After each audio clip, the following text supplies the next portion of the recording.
رئیس جمهور روسیه ولادیمیر پوتین در هیئت حکومت این کشور چندین تغییرات کادری کلیدی به عمل آورد که از همه مهمترینش البته برکناری یکی از یاران نزدیک و دیرینه‌اش سرگئی شویگو از مقام وزیر مدافع و تعیین او به منصب کاتب شورای امنیت به جای نیکولای پاتروشف، یکی دیگر از یاران خیلی نزدیک دیرینه پوتین است.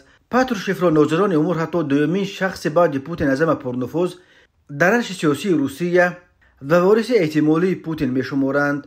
به کدام منصب تعیین شدن پاتروشف هنوز معلوم نیست، ولی به جای شویگو اندری بلاوسوف که در حکومت قبلی روسیه معاون اول نخست وزیر بود تعیین شده است. بعد اناتولی سردیوکوف و سرگئی شویگو اندری بلاوسوف اینک سومین وزیر مدافع روسیه است که نه از بین گنرال های ارتش بلکه از بیرون برابری این وزارت تعیین کرده می شود.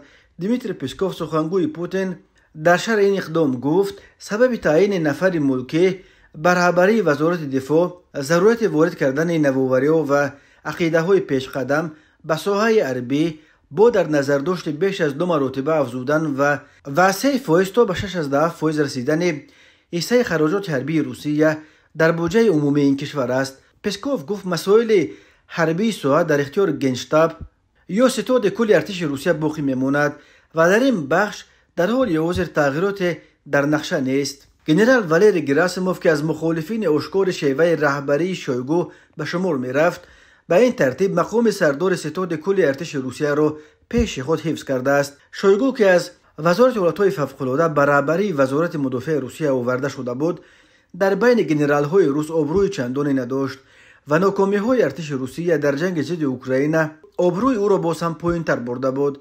در تابستان سال 2023 یک دلیل شورش زرخریدان شبکه واگنر با رهبری ایوگنی پریگوژن و یورش آنها به سوی مسکو نیز طلب استعفای شویگو بود. تغییرات کادری در حکومت روسیه در پی ادای سوگند نو پرزیدنت پوتین است که در پی آن حکومت قبلی به استعفا رفت.